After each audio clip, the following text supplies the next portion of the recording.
You voted for who you want the Bengals to pick at 18 overall. We're to the finals. Let's talk about the matchups. You are Locked On Bengals, your daily Cincinnati Bengals podcast, part of the Locked On Podcast Network, your team every day.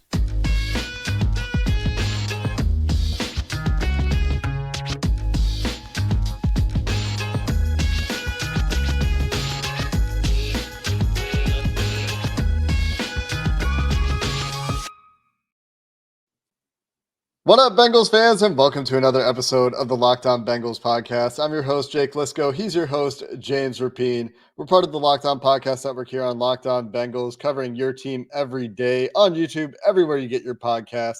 If you're new to the show, hit that subscribe button, become a member of the Locked On Bengals community. Make us your first listen. We really appreciate all of you who have made that a habit and who are part of the Everyday Club. Today, we're going to get back into that bracket we've been working our way from 16 players all the way to the finals with some consolation games, setting up third place and fifth place games or matchups for who you want the Bengals to pick with their first round pick. And James, we have made it to the finals. We're a little bit late compared to March Madness, the men and women both finishing up their tournament runs. And shout out Dan Hurley, noted Bengals fan. UConn winning on the men's side of things. But James, our final four was Olu Fashanu, Troy Fashanu, and Tally Fuaga, and Brock Bowers. And one of these much closer than the other, but neither matchup particularly close. No, and I'm not shocked by this. This should be the finals. And much like Purdue, UConn should have been the finals, and it made sense. And they were the two best teams. I think it's that clear that these are the two best prospects. Now, what does that mean? That means that both of these guys are probably gone before the Bengals pick on draft night. There's a very real scenario where Olu Fashanu is a top 11, top 12 pick, and yet there's an outside chance he falls to 18. There's an outside chance Brock Bowers somehow finds his way to 18, and I think the league should let that happen. Right? I do. I think that would be good for the NFL if Brock Bowers is just overlooked because of the position he plays and falls to pick 18. And then I imagine the Bengals would pick him. If not, there better be a hell of another player, another option on the board. Not shocked by these finals at all. And we could talk about these guys a little bit, but you mentioned Dan Hurley. Couldn't help but think about his who day he dropped after beating Xavier last night when he did win the national championship. I thought back to the UConn win over Xavier, and they just made that tournament look easy and just insane. So shout out to him. But you want the Bengals offense to make things look easy? Adding a cheat code like Brock Bowers or a giant pass protector like Olu Fashanu, who I think, and I know PFF holds him in high regard from a pass protection standpoint. I think both of these guys in the finals would do wonders for the Bengals offense, both in the short term and the long term. Yeah, Fashanu is, looking at our board, clearly the second highest graded player from a film perspective. He edges out Fuaga actually very narrowly for one spot higher on the consensus board, although at this point this is a couple weeks old. And just referring to a couple of other boards out there, on the PFF board, in fact, Brock Bowers at 7, Fuaga at 12, Fashanu at 14, and Fashanu at 18. So yeah, PFF baby. Let's go. Actually changes it up a little bit. PFF would say you should vote for Fashanu and not Fashanu. No way. And would say you should vote for Fuaga and neither of those other two offensive linemen that we talked about. And in case you were curious about where J.C. Latham is, because he's in one of these third or fifth place matchups, J.C. Latham 19th on the PFF big board. We have some consolation matchups to talk about as well. We'll get to Jerzon Newton, Johnny Newton, and Byron Murphy in that consolation matchup. But the first matchup to talk about, James, is the Fashanu matchup, where PFF disagrees with our voters, but many big boards out there, I think, have Fashanu ahead of Troy Fashanu. And that was a 40+% margin of victory for Olu Fashanu over Troy Fashanu. No, I don't think the gap is that big. So I'll start there. I really don't. I think at the same time, Fashanu, to me, I think he's going to be the top offensive lineman for me, not named Joe Alt, with Fuaga right behind him. And so when you're thinking of who they could pick at 18, who you want to fall, I have Fashanu ahead of the Lathams, ahead of the Mimses, ahead of those guys. Because I just think he's instantly, if they needed him to be a pass protector, a higher end pass protector, he could develop into that. And by instantly, it's not going to be day one. It's not for any of these rookie tackles. But I think it will come more natural to him. I think he's going to be able to do that. And that's what I'm focused on when it comes to this offensive line. I get it. You need him to be able to run block. And I think he can develop in that area and be fine in that area. At the same time, why are we excited about Trent Brown? Oh man, he likes being on an island. And when he's healthy, he can be on an island and he can pass protect. Well, if they can find another guy like that can back up Trent Brown, or maybe win the starting job over Trent Brown, and now Trent's your swing tackle, I'd feel really good about it. So not shocked at all that Olu Fashanu won. At the same time, I am surprised that PFF has him at 18. And I think that that's interesting to monitor. We've reached the overthinking part of the draft process. And I'm not saying PFF is overthinking it, but I do think that a lot of what we hear over the next 2 weeks, let's just say with Fashanu, let's say he continues to drop on other boards.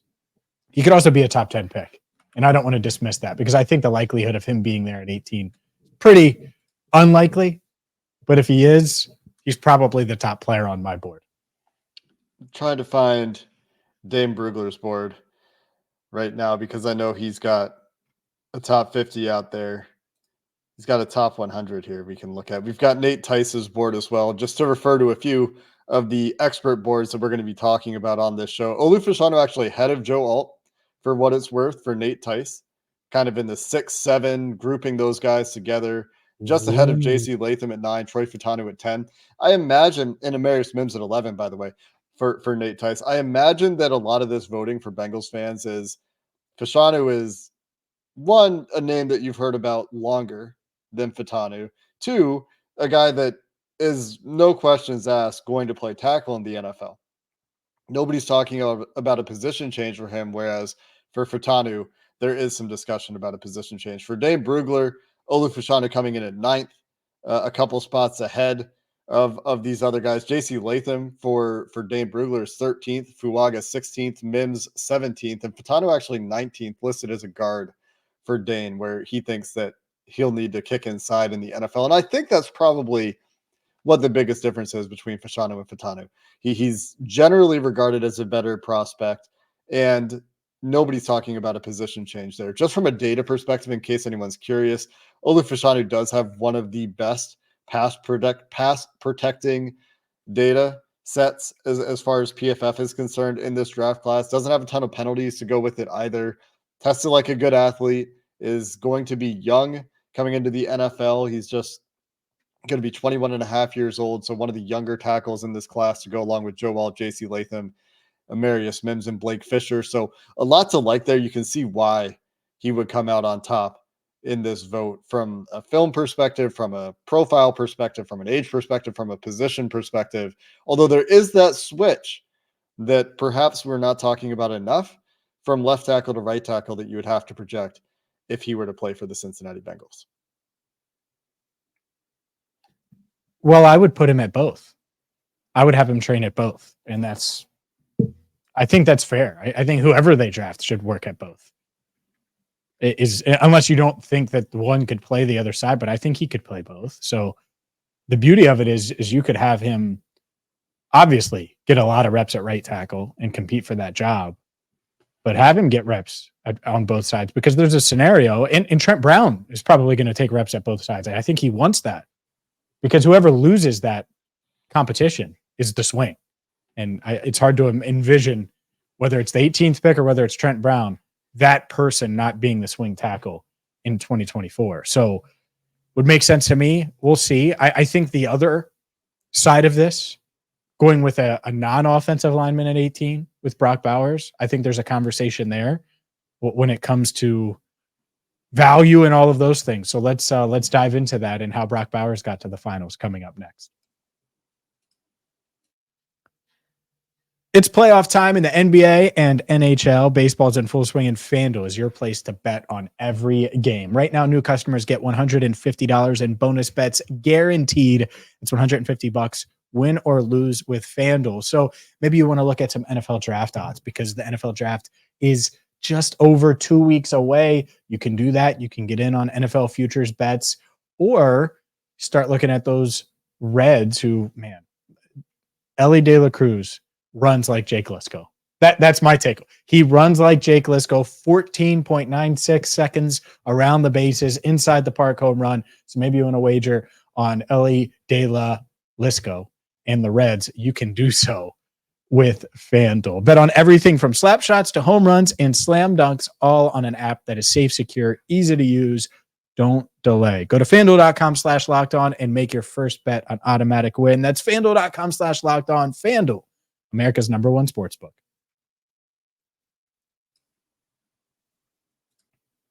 A tight end made it to the finals, beating out a pretty tough path. The bottom of this bracket, as we discussed, much more difficult than the top half of this bracket.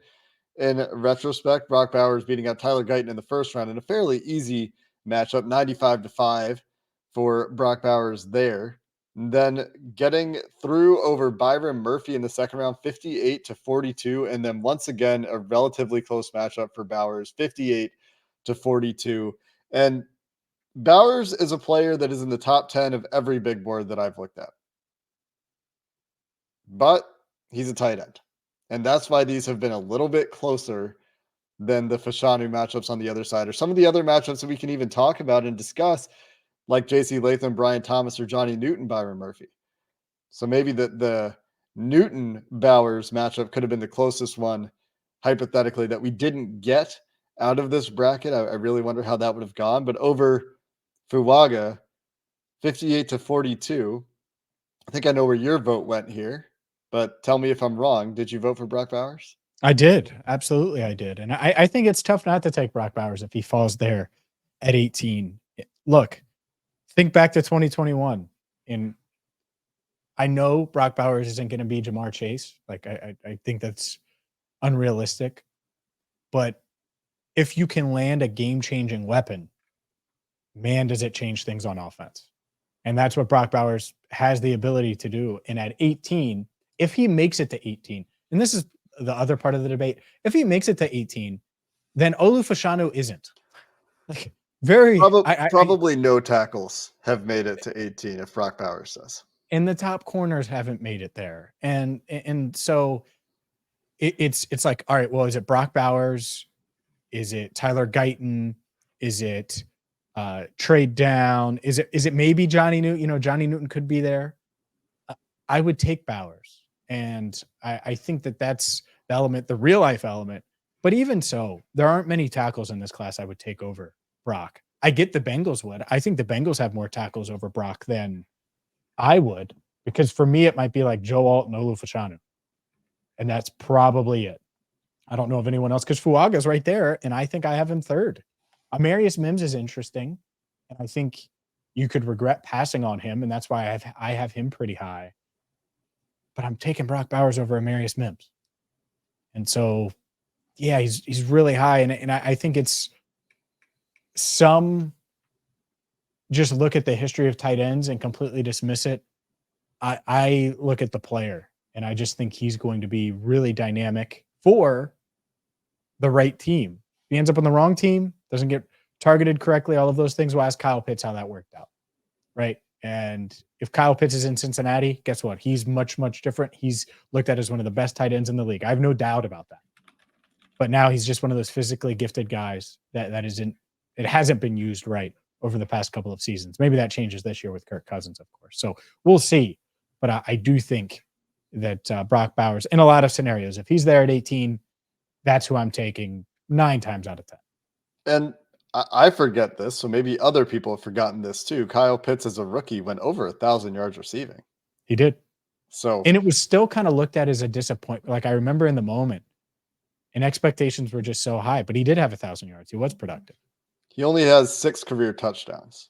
I think that, when we were talking about Noah Fant earlier as a free agent target for the Bengals. You look at his touchdown numbers, you're like, well, where's the touchdown production for a guy that tight ends should be mismatch problems in the red zone, but hopefully with better offensive utilization, Kyle Pitts' career can revive itself.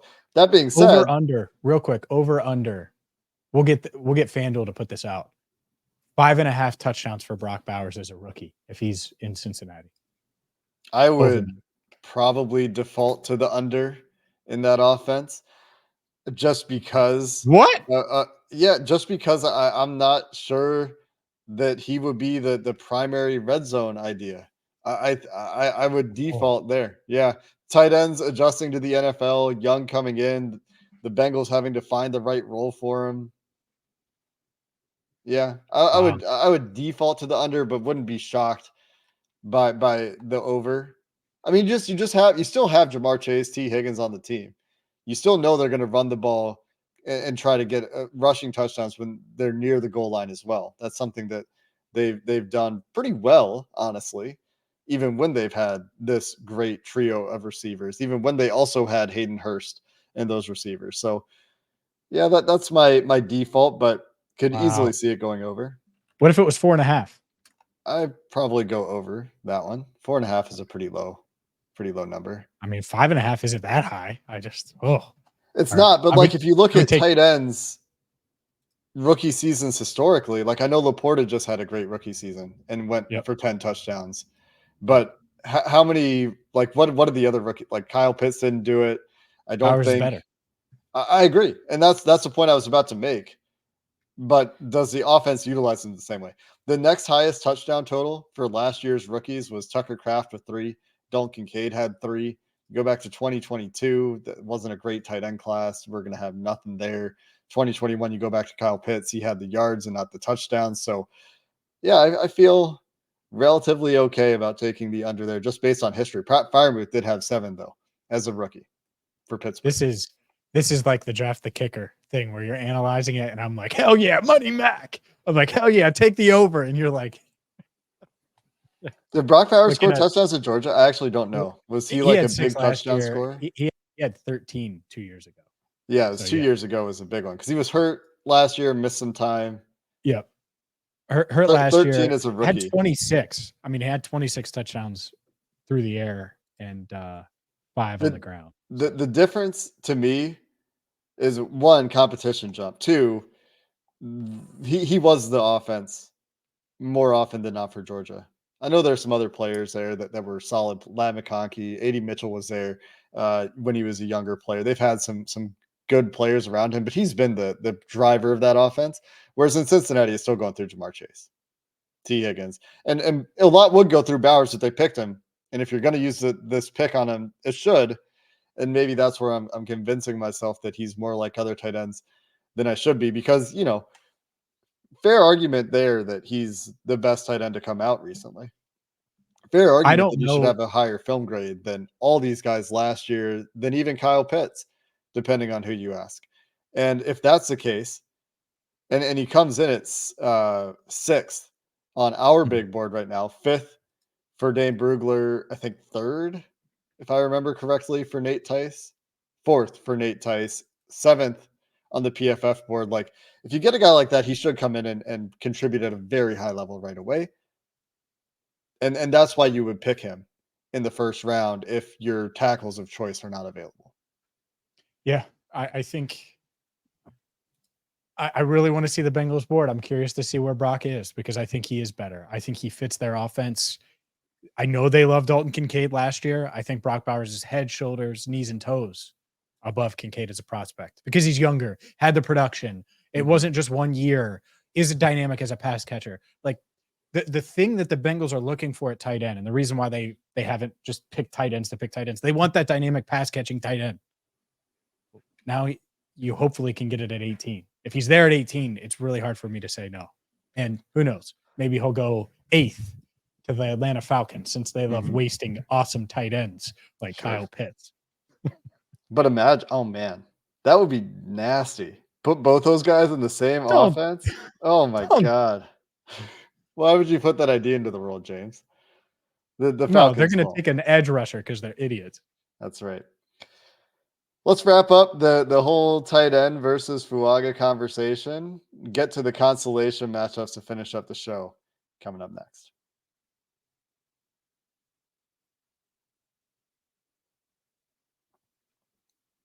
Do you buy just to talk about Fuaga for a second, do you buy the Fuaga hype about him just playing guard?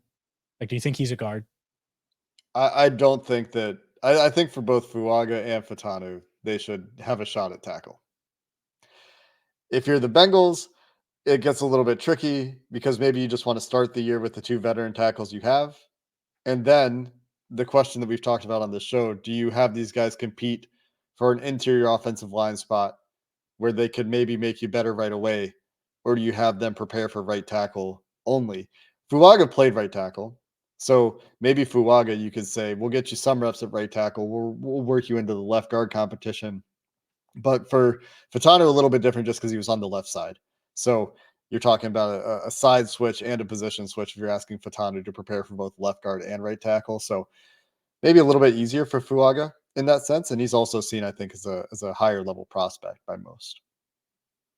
Yeah, I think he is too. And that's the interesting dilemma to me. I knowing the Bengals, they're only taking a tackle if they go offensive line at 18. I don't think they're going to take a guy and plan on playing him at guard right away. Now, could that change? Absolutely, it could change. You never know. But that I think would be the plan when you talk about plans for these offensive linemen. I know a lot of Bengals fans are sick of the Bengals switching positions on guys, like drafting Zach Carter and playing him inside and drafting Jackson Carman and trying to move him to guard.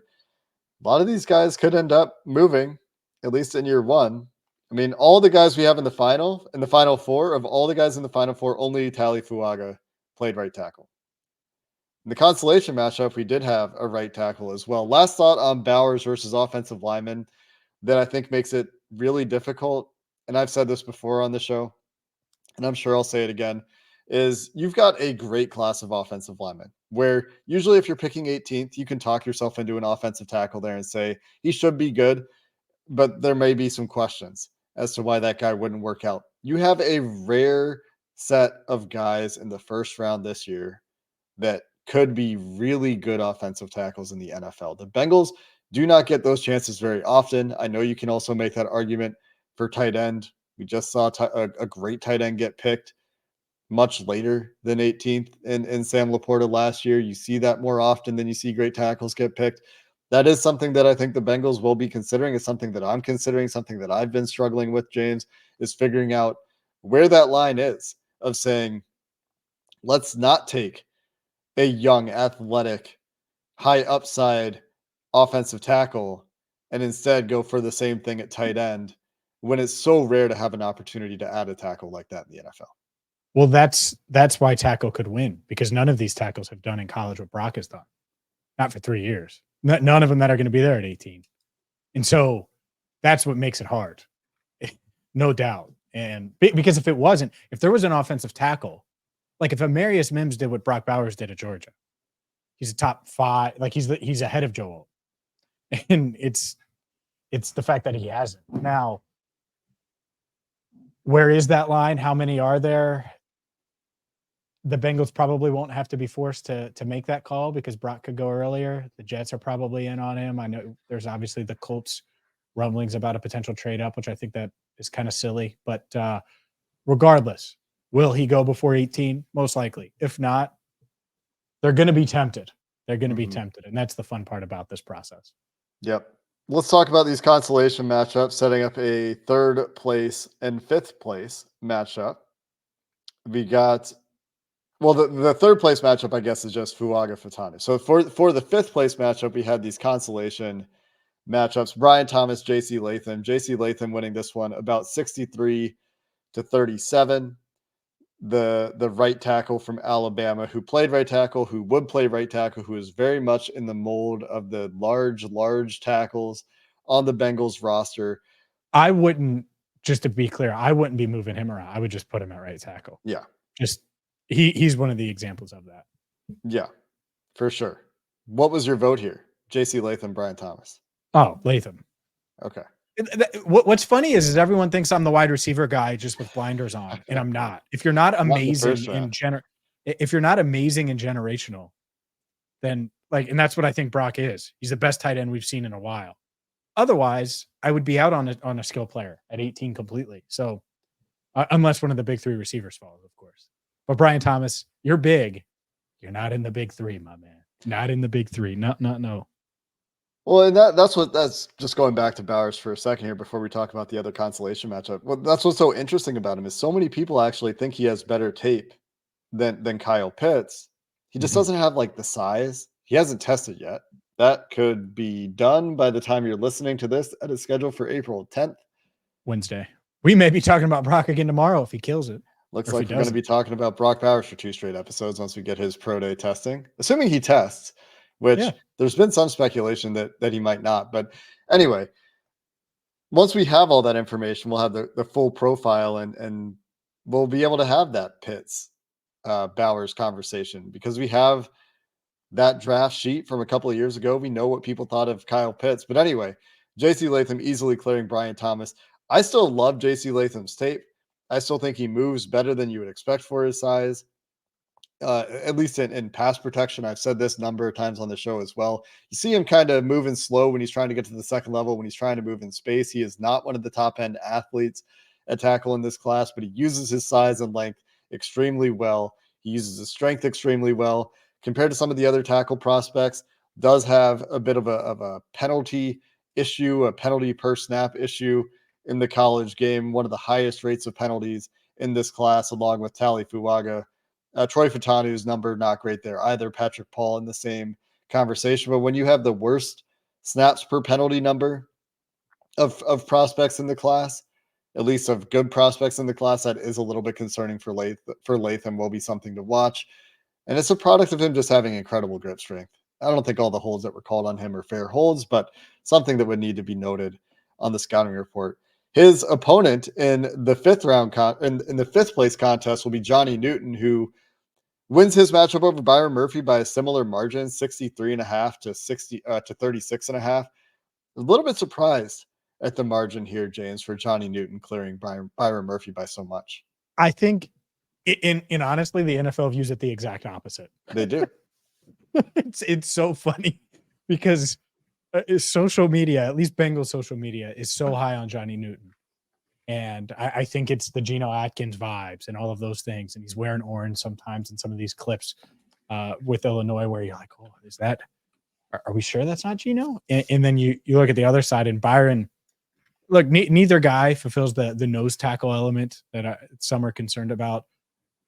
I'm not shocked at the results. I have Newton ahead of Murphy. I think it's close.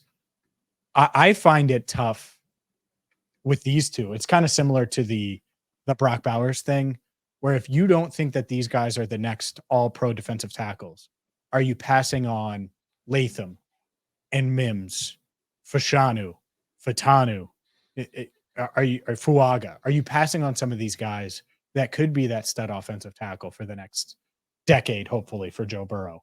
That's what's tough for me. And I know it's an important position. I'm not saying that. It's a more premium position than tight end, a more important position than tight end. Tight end isn't premium. But I think that there is a debate there, a dilemma there, at least for the Bengals internally as well. And I wonder if tight end should be considered more premium than it is. The interesting thing about the defensive tackle versus offensive tackle topic is which guys are available is going to dictate this. And it's going to dictate all of this. This is a fun exercise with this bracket and all these guys that we can fantasize about being there for the Bengals to pick from at 18. Reality is most of them probably won't be. And then maybe it is Fatanu and Newton as your best choices. And then you would probably pick Newton in that scenario. Fatanu is 23 and a half years old after all. Looking at big boards, though, you're right. The only one that has Newton ahead of Murphy, as far as the major big boards that we're tracking right now, is PFF. PFF has him at 8, Murphy at 13. Outside of that, Newton 28 for Nate Tice, and Murphy much, much higher. I think a top 13. Trying to find him here. Going to use a control F real quick. He's 19, sorry, for Nate Tice, and for Dane Brugler, Murphy 15, Newton 30. So big gaps for Nate Tice and for Dane Brugler's boards, but for PFF, very tight, and both guys very, very highly regarded. So you wouldn't be upset with either of those guys being your first round pick. At least I wouldn't, but it does depend quite a bit on who they're passing and what's happened before those picks. But that sets up a fifth place matchup of Johnny Newton and JC Latham that you can vote on right now. Go to @JakeLisco on Twitter. You'll find the poll. It's there for you to vote on. The finals, Olu Fashanu, Brock Bowers, and a third place matchup of Troy Fatanu and Tali Fuaga. So some fun matchups to determine 1 through 6, the top 6 of your preference coming out of this bracket. And it should be interesting to see the results, James. We'll talk about them in a couple of days here. Do you hear that? Podcast. What's that? That's Brock Bowers' music. Can't wait till draft night. Brock Bowers. Boom. Let's go. Wear orange and black on draft night, Brock. I wonder how they pick what colors to wear. Like, what colors can I wear that are totally team neutral? What did he wear? He wore those orange, black, and white. They weren't Jordans, but shoes. Yeah, the black shoes. and white. The shoes. That's when you knew. Yeah, the shoes you can get a little creative with. You ain't going to Atlanta or Miami in those bad boys. No. No, and he didn't. A lot more has to go right for Brock Bowers to get to 18. So I'm willing it, man. It would be a bold choice to show up wearing orange and black if you're Brock Bowers on draft night. But that's going to do it for this episode of the Locked On Bengals podcast. Until next time, thanks for listening. Hoo day, and have a good one.